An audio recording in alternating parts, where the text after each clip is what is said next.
इनके द्वारा मुझे जान से मारने की कोशिश की गई।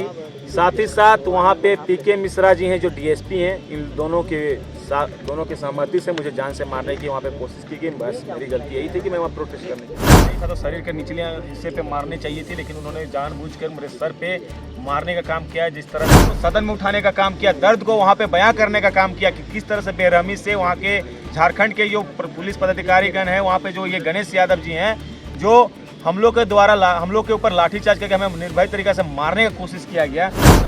मैंने आने वाला भविष्य में दूसरा युवा ना मर जाए, इसके लिए मैं ये लड़ाई लड़ना चाहता हूँ कि इस गुंडा को आप हटाइए, इस गुंडे के शरीर से वर्दी को हटाइए, ये पुलिस बनने लायक नहीं है ना। ये 18 बैच का गणेश यादव है, इसको हटाने का काम करें, इस पे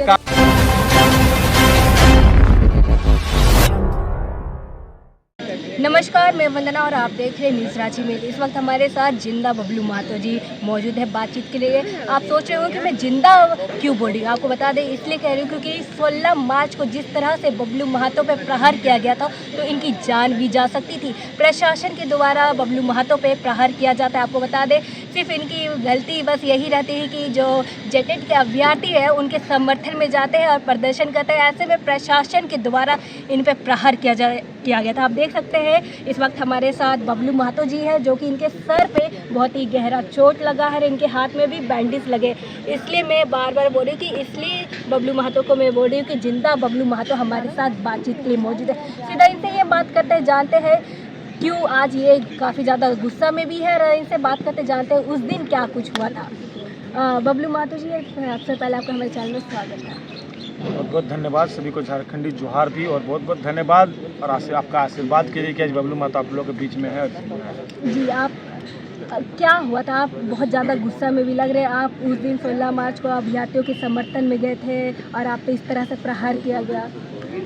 उस दिन प्रहार किया गया कुछ गुंडों के द्वारा, वहाँ पे उपस्थित कुछ गुंडों के द्वारा मुझे जान से मारने की साजिश के तहत मुझे जान से मारने की कोशिश की गई। जिस तरह से आप लोगों ने देखा होगा, लाठी से मेरे सर में मारा गया। वो कोई पुलिस पदाधिकारी का रूप नहीं था, वो कोई गुंडा मवाली का रूप था।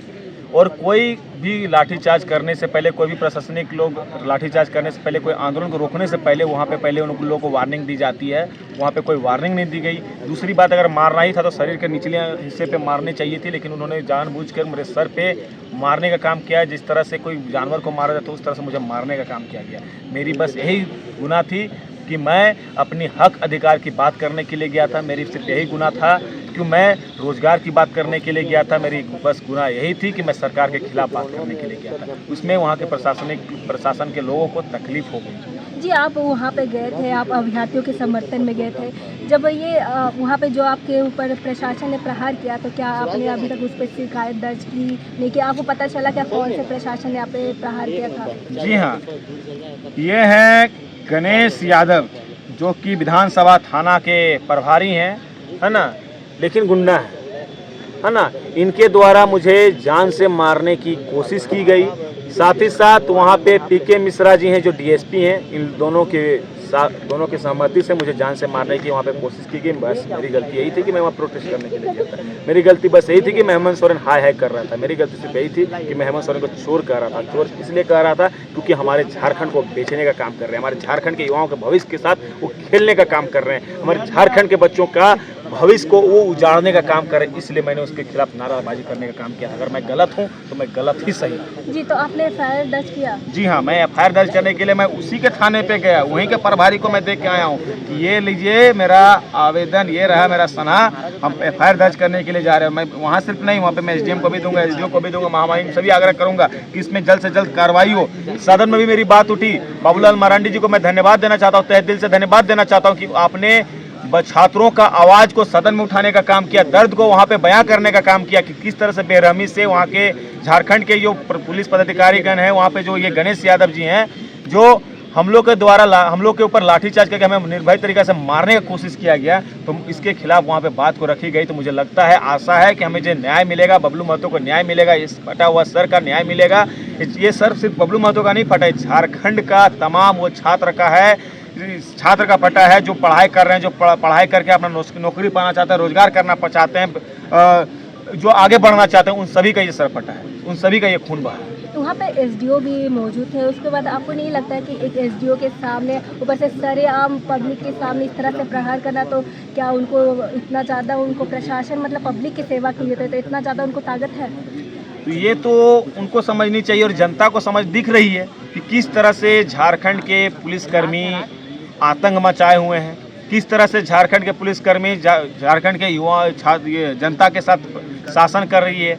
हमने तो देखा, मैं पहले बहुत सम्मान करता था, आज के समय में मैं सम्मान नहीं करता हूँ, क्योंकि जिस तरह का मैं रवैया प्रशासन का देखा, मैं सम्मान नहीं करता हूँ। आपको फिर से कहता हूँ, अगर आपको तकलीफ है हेमंत सोरेन को चोर कहने से, अगर फिर से मुझे आके मारने की इच्छा है तो आके मार लो, क्योंकि मैं जब तक जिंदा रहूँगा तब तक मैं ये नारे लगाते रहूँगा, और जब तक मैं जिंदा रहूँगा मैं अपने हक और अधिकार की आवाज़ को मैं उठाते रहूँगा। जी बबलू जी, जिस प्रकार से आपको प्रहार किया गया आपके सर पे, उसके बावजूद आप गिरने के बाद लोग क्या आए थे आपको उठाने वगैरह?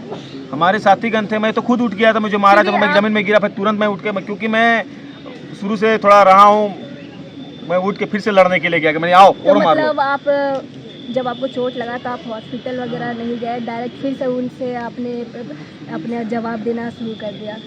मैं इतना जल्दी हार मानने वाला आदमी नहीं हूँ, मगर मेरा सर को काट भी दीजिएगा ना, मेरा शरीर दौड़ते चलेगा कि लड़ेगा, फिर भी लड़ेगा। तो उस तरह का मेरा परवरिश से, उस तरह का परिवार से मैं आता हूँ। मेरे पापा झारखंड आंदोलनकारी हैं, झारखंड को राज्य को लड़ के लिए हैं, तो मैं जानता हूँ मेरे शरीर में जो खून दौड़ रहे हैं, मैं उस खून से हूँ जिसमें हार मानना झुकना तो एकदम है ही नहीं। जी, तो आप हॉस्पिटल में एडमिट थे, तो कहीं ना कहीं परिवार में डर का माहौल हो जाता है। ऐसे में आपकी माँ ने क्या कुछ कहा? क्योंकि आपका जो वीडियो वायरल हुआ उससे लोगों में थोड़ा सा डर का माहौल हो गया, तो वो आपकी माँ है, तो माँ प्रणाम भैया, प्रणाम। देखिए, माँ की बात करें तो माँ होती है। माँ का ममता के सामने हर चीज़ झुक जाता है। माँ जब ये चीज़ को देखी तो तुरंत फ़ोन की मेरी बहन के फ़ोन से, अब तुरंत रोने लगे कि तुम्हारा जल्दी ऐसा कैसे हो गया, कौन मार दिया, माथा से सर से खून बह रहा है, तुम्हारा इतना ज़्यादा तुमको चोट लग गया, इस जगह पे नहीं जाना चाहिए था। तो माँ होती है, माँ तो अपने ममता को दिखाएगी। लेकिन आज ये सिर्फ मेरा घर का चिराग नहीं बचा है, मतलब मेरा माता पिता का मैं बबलू महतो सिर्फ नहीं बचा है, वहाँ पे झारखंड का युवाओं का मैं बहुत सारा, मैंने आने वाला भविष्य में दूसरा युवा ना मर जाए, इसके लिए मैं ये लड़ाई लड़ना चाहता हूँ कि इस पुलिस पदाधिकारी को उससे अनुरोध भी करना चाहता हूँ और बताना भी चाहता हूँ कि कृपया करके सर में ना मारे, मेरे शरीर के बाकी जो अंग हैं उसमें मारे। कोई हमको तकलीफ नहीं था, मैं खड़ा हो जाता, मारिए, अभी भी मारिए, कोई दिक्कत नहीं है, जितना मारना मुझे मारिए, लेकिन मेरे माथे में मत मारिए। मैं अगर जिंदा रहूँगा तो मेरे परिवार सुखी रहेंगे, मेरे परिवार के साथ मैं रह पाऊँगा। मैं तो मर जाता, कल हल्की सी चूक होती है, यहाँ लगा, यहाँ लगता है, चाहे पीछे लग जाता तो 4 टाके लगे। डॉक्टर ने आप देखिए ना, फोटो देखिए ना, ये देखिए, फोटो के माध्यम से देखिए कितना, आपने सोशल मीडिया में भी देखा होगा कितने जोर से मुझे मारे, से पूरे यहाँ से यहाँ मेरे माथे फट गए। तो मुझे लगता है कि इस तरह की रवैया प्रशासन द्वारा, डॉक्टर ने आपको क्या कहा? डॉक्टर ने कहा रेस्ट करने के लिए, लेकिन आदत से लाचार हैं, मैं चुपचाप बैठ नहीं पाता हूँ। जब मैं देखता हूँ मैं कहीं गलत होता है, मैं फिर से लड़ने के लिए चला जाता हूँ, मैं लड़ते रहता हूँ। वहाँ पे हम लोग रिम्स में भी थे, रिम्स में भी कोई पुलिस बोल रहे हैं, कोई डॉक्टर थे जो किसी को मरीज को धमका रहे थे, डरा रहे थे। उस वक्त हम लोगों ने आवाज़ उठाया, मेरा भाई था कमलेश, उसको बोले कि भाई देखो, हाँ वीडियो वायरल कर, देखो कैसे चिल्ला रहा है यार, बोलो आम जनता को धमकाए नहीं। मतलब डॉक्टर भी कहीं ना कहीं गुंडे में दिख रहा है। हाँ दिखा, आपको वीडियो भी देखा होगा, आप लोगों ने वीडियो को क्लिप को दिखा दीजिएगा जनता को, किस तरह से रिम्स में वहाँ के मरीजों को धमकाया जा रहा था, किस तरह से चिल्लाया जा रहा था। तो हम लोग वहाँ पे उपस्थित थे, तो उनको शांत करवाएगा, तरीका से बात कीजिए, अन्यथा यहाँ से धकेल के बाहर कर दिया जाए। आपके साथ कैसा रवैया रहा डॉक्टर का? हम लोग के साथ देखिए, हम लोग को भी बेड ढूंढने में काफ़ी कठिनाई हुई, बैठने में, रहने में, अपने इलाज करवाने में कठिनाई हुई। देखिए स्वास्थ्य विभाग बहुत ज़्यादा खराब है वहाँ पे। यहाँ पे झारखंड में देखा जाए तो प्रशासन और स्वास्थ्य दोनों खराब। शिक्षा, स्वास्थ्य, रोजगार से सरकार चलती है, कोई प्रदेश चलता है, यहाँ पे तीनों के तीनों विफल है। जी, आप ये हाथ में ये रखे हैं, ये क्या है? ये हमारा पेपर कटिंग है जो उस दिन छापा गया था। कुछ पेपर में हमारा जो आवेदन दिया हुआ, उस आवेदन का फोटो है। इसमें कुछ हमारी तस्वीर है, कुछ हमारे जो मुझे मारा उसकी तस्वीर रखी गई है। जी, तो आप क्या चाहते हैं? हम न्याय चाहते हैं, हम न्याय चाहते हैं। ये गुंडा को आप हटाइए, इस गुंडे के शरीर से वर्दी को हटाइए, ये पुलिस बनने लायक नहीं है ना। ये 18 बैच का गणेश यादव है, इसको हटाने का काम करें, इस पे कार्रवाई हो, इसको सस्पेंड किया जाए। जी बबलू जी, अगर बात करें सिर्फ ये एक प्रशासन की बात नहीं, यहाँ पे ऐसे बहुत सारे प्रशासन जो, मैं तो बोल रहा हूँ जितना कंप्लेन आए झारखंड में, जितना कंप्लेन आया कि मुझे दीजिए, जो अधिकारी आपको साथ शोषण कर रहा है लेके आइए, हम लोग लड़ेंगे, हम लोग सब मिल के लड़ेंगे। अरे हम लोग की सुरक्षा के लिए इस पुलिस को बनाया गया, ना कि हम लोग के साथ शोषण करने के लिए। जी, एक ऑडियो भी आपको बहुत वायरल चला था जो कि सुदेश महतो जी से आपने बातचीत चली थी, उसमें उन्होंने क्या कुछ कहा? उन्होंने यही कहा कि वो गलत तरीका से मारा, इस तरह का मारने का कोई ये नहीं है। और क्या गलत तुमने किया? क्या हेमंत सोरेन के खिलाफ नारेबाजी करना गलत है? बताइए, हेमंत सोरेन की मुर्दाबाद करना गलत है? झारखंड सरकार मुर्दाबाद करना गलत है? अरे आप सरकार में सहने की क्षमता होनी चाहिए। और अपने बता दीजिए, अपने गुंडा लोगों को समझा दीजिएगा, हम आपसे लड़ने नहीं आए, हम सरकार से लड़ने के लिए, अपना मांग को रखने के लिए आए। जी, ये थे हमारे साथ बबलू महतो जी। जैसा कि आपने देखा किस प्रकार से बबलू महतो जी को चोट लगी है, कहीं ना कहीं बबलू महतो जी का दूसरा जन्म हुआ है। साथ ही आपको बता दें कि ये इंसाफ चाहते, जिस प्रकार से झारखंड राज्य में प्रशासन के द्वारा गुंडागर्दी चल रही है, ये चाहते उस पर रोक लगे। अब देखने वाली बात होती है क्या प्रशासन इसी तरह से आम जनता को परेशान करेगी या फिर इसमें कोई एक्शन लिया जाएगा। अभी फिलहाल बबलू जी FIR दर्ज कराए हैं। अब देखने वाली बात होती है कि एक्शन क्या कुछ लिया जाता है। फिलहाल के लिए इतना ही। ऐसे अपडेट के लिए बने रहे न्यूज़ रांची मेल के साथ। धन्यवाद।